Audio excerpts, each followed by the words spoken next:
வணக்கம் நண்பர்களே. சிவா எலி சீரியல் செம பரபரப்பா போயிட்டு இருக்குன்னே சொல்லலாங்க. பரபரப்பான கட்டத்தில் அதிரடி திருப்பங்கடங்க. நம்ம பார்த்தோன்னா வசமா ரித்திகா நம்ம அயலி தூங்கிட்டு இருக்க நேரம் அவங்க தாலியை ஒரு கட்டிங் பிளேயர் வச்சு வெட்டுறாங்க. ஒரு கட்டத்தில் பார்த்தோன்னா இனிமேல் இந்த அயலி சிவாவோட மனைவி இல்லை அப்படின்னு அந்த இடத்துல நம்ம காட்டிடலாம்.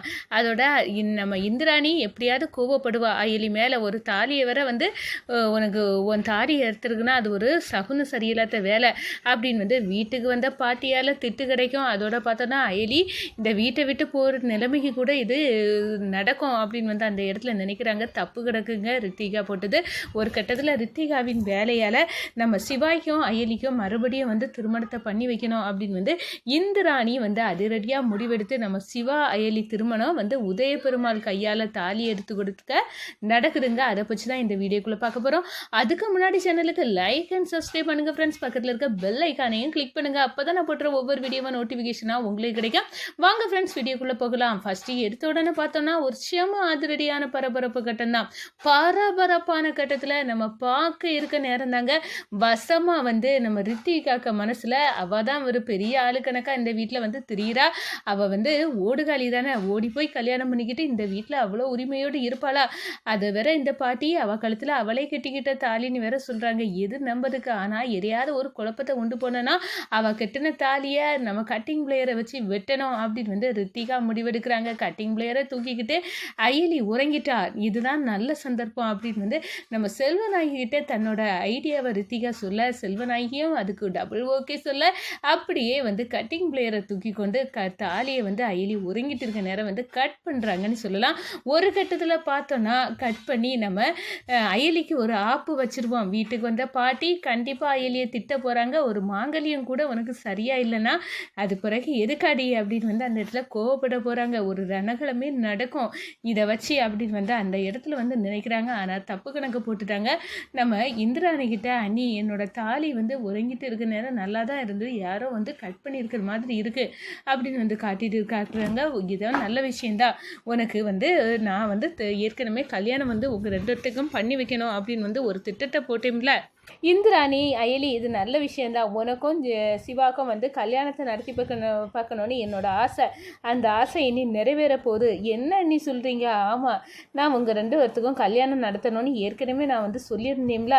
அந்த வீட்டில் இருக்கவங்க தான் சம்மதிக்காமல் இருந்தாங்க. ஆனால் நான் இப்போ யாரோட சம்மதமும் எனக்கு தேவையில்லை. என்னோட சொந்த செலவில் நாங்கள் உங்கள் ரெண்டு பேர்த்துக்கும் கல்யாணத்தை நடத்தி வைக்கணும்னு விரும்புகிறேன். அது நடக்க போகுது அப்படின்னு அந்த இடத்துல சந்தோஷப்படுறாங்க. ஒரு கட்டத்தில் பார்த்தோன்னா சரி வேறு வழி என்ன அப்படின்னு அந்த இடத்துல ஓகே சொல்கிறாங்க. நம்ம ரித்திகிட்டே சொல்கிறாங்க, இந்த பாருங்க நான் எல்லாத்துக்கும் இந்த வீட்டில் இருக்கவங்கள்ட்ட சொல்லிக்கிறேன், அயலிக்கும் சிவாக்கும் ஒரு கல்யாணத்தை நான் பண்ணி வைக்க போகிறேன் அப்படின்னு சொல்ல நேரம் ஒட்டுமொத்த குடும்பமாக சாக்காவே என்ன சொல்கிறீங்க அப்படின்னு சொல்ல நேரம் பாட்டியும் சொல்கிறாங்க, ஆமாம் அவங்க ரெண்டு பேர்த்துக்கும் ரெண்டாவது கல்யாணம் பண்ணி வைக்க தான் என்னை பொறுத்தவரை நல்லது. ஏன்னா நானே அந்த கண்கொள்ளா காட்சியை நேரில் பார்த்தேன். அவள் கழுத்தில் தான் தாலி கட்டிட்டா. ஆனால் என்னை இவ முட்டாளாக்க பார்க்குறா. ஒரு வழியாக அதை செய்யுங்க அப்படின்னு அந்த இடத்துல சொல்ல நேரம் பாட்டியே ஓகே சொல்லிட்டாங்க. பார்த்தீங்களா, இப்போ சிவாய்க்கும் அயலிக்கும் முறைப்படி நான் கல்யாணத்தை பண்ணி வைக்க போகிறேன் அப்படின்னு நம்ம இந்திராணி சொல்ல, நம்ம உதயபெருமாள் ஆமாம் என்னோட பையன் சிவாவோட கல்யாணத்தை நான் பார்க்கல, ஆனால் இப்போ நான் பார்க்க போகிறேன் அப்படின்னு அந்த இடத்துல ஜாலி தான் அப்படின்னு அவங்க மனசுக்குள்ளேயும் சந்தோஷம் துளிர் விடுது. நம்ம அயலி இந்த பாரு நம்ம ரெண்டு பேருமே நடிச்சுட்டு தான் கணவன் மனைவியாக இருக்கோம், ஆனால் இங்கே உள்ளவங்க நம்ம ரெண்டு பேர்த்தையும் ஒன்று சேர்த்துறாங்க போல இருக்க அப்படின்னு சொன்னார். இல்லை எனக்கு ஓகேண்ணா அயலி அப்படின்னு நம்ம சிவாவும் சொல்ல, சரி இந்த சிவா என் மனசில் இருக்க தான் செய்கிறாரு, இல்லைன்னு சொல்ல முடியாதுல்ல. அப்போ சிவாவுக்கு நான் கல்யாணம் பண்ணதில் என்ன தப்பு இருக்குது அப்படின்னு அந்த இடத்துல டபுள் ஓகே சொல்லிடுறாங்க. நம்ம கபிலன் இவங்க ரெண்டு பேருமே இந்த வீட்டுக்கு கேம் இடத்துக்கு வந்தது மாதிரி இருக்குது. நம்ம வர்மா தேடிட்டு இருந்த ஏடி இவ தான் போல இருக்குது, இவளை பார்த்தாலே எனக்கு அப்படியே பத்திக்கிட்டு ஏறுது அப்படின்னு அந்த இடத்துல கோவப்படுறாங்க. இவங்க ரெண்டு பேர்த்துக்கும் கல்யாணம் ஒரு கேடு, இவனே ஒரு கேடு கெட்டவன் அப்படின்னு அந்த இடத்துல எனக்குள்ள அதிகாரத்தை பறிக்க வந்தவன் தானே இவன் அப்படின்னு அந்த இடத்துல கொந்தளிக்கிறாங்க ரித்திகா. நம்ம எது பண்ணாலும் நம்மளுக்கே இடைஞ்சலாக வந்துடுது, இந்த வீட்டை விட்டு அயலியை ஓட விடுவாங்கன்னு பார்த்தா இப்போ மறுபடியும் இவங்க ரெண்டு பேர்த்துக்கும் கல்யாணமா? அடடா, இதெல்லாம் பார்க்கவே சகிக்கல. இந்திராணிக்கு மட்டும்தான் இந்த கண்கொள்ளா காட்சியம் பார்க்கணும்னு தோணுவு போல அப்படின்னு அந்த இடத்துல நம்ம ரித்திகா கோவப்படுறாங்க.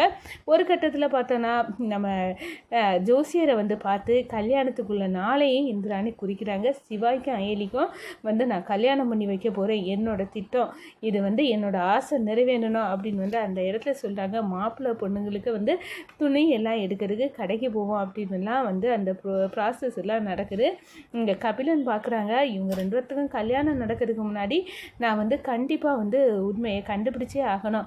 இவங்க 2 பேரும் என்ன ட்ராமா போட்டு இந்த வீட்டுக்குள்ளே நுழைஞ்சி எதுக்காக என்ன கண்டுபிடிக்கதான் போல், ஒருவேளை நானும் வர்மாவோட ஆள் அப்படின்னு வந்து அந்த இடத்துல தெரிஞ்சுட்டா இவங்க 2 பேர்த்துக்கும் அப்படின்னு வந்து அந்த இடத்துல வந்து யோசனையிலே இருக்காங்க. நம்ம அகிலாண்டேஸ்வரி அம்மாக்கும் இந்த தகவல் தெரிஞ்சு அயலிக்கு வந்து கல்யாணமா, இது நான் எதிர்பார்க்கவே இல்லை, அவங்க 2 பேர்த்துக்கும் நானும் வரேன் கல்யாணத்தை நடத்தி வைக்க அப்படின்னு வந்து அந்த இடத்துல வந்து களம் இறங்குறாங்க. நம்ம சிவாயும் அயலியும் அப்படியே வந்து ஒட்டுமொத்தமாக எல்லாரும் சேர்ந்து முடிவு பண்ணிட்டாங்க. நம்ம என்ன முடிவு பண்ணது, சரி நடக்கட்டும் அப்படின்னு வந்து இருக்காங்கன்னே சொல்லலாங்க.